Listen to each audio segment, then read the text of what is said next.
Let's prepare something special for the holidays. White lasagna, alam niyo ba yon? Ito siya. Very easy to do dahil no bake siya and it has tuna instead of meat. So, more healthier. So, gagawa tayo ng tuna lasagna rolls. Let's start cooking.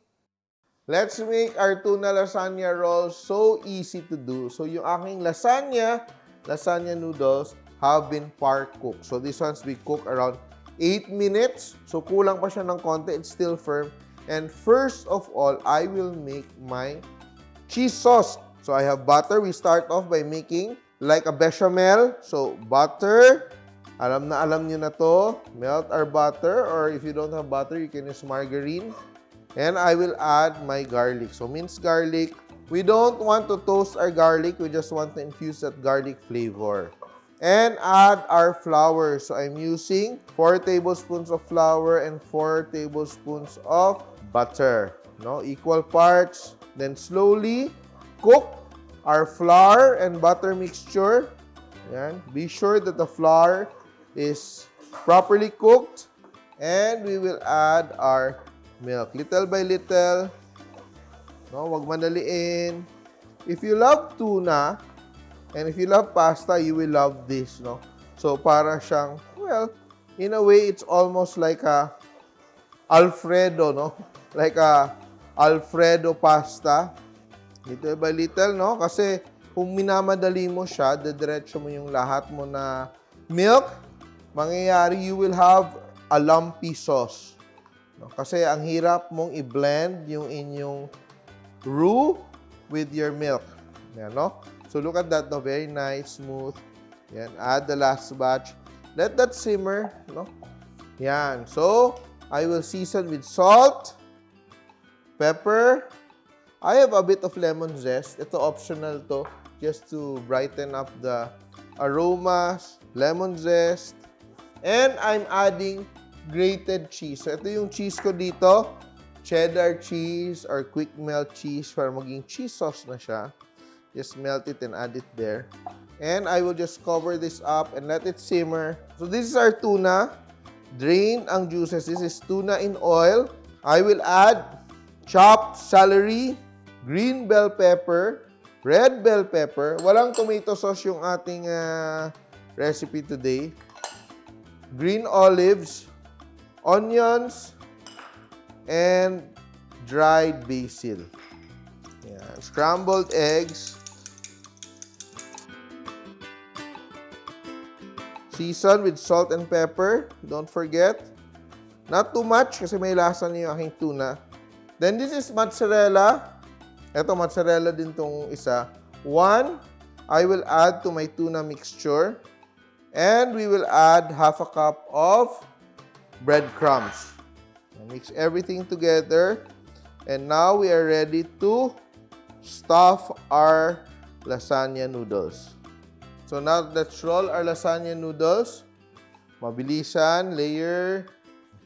Now it's time to stuff our lasagna noodles. Yan. So tuna and roll. And we will just arrange it into our bechamel. Yan. And the last one, medyo mataba. Ganun talaga. Yan. And roll.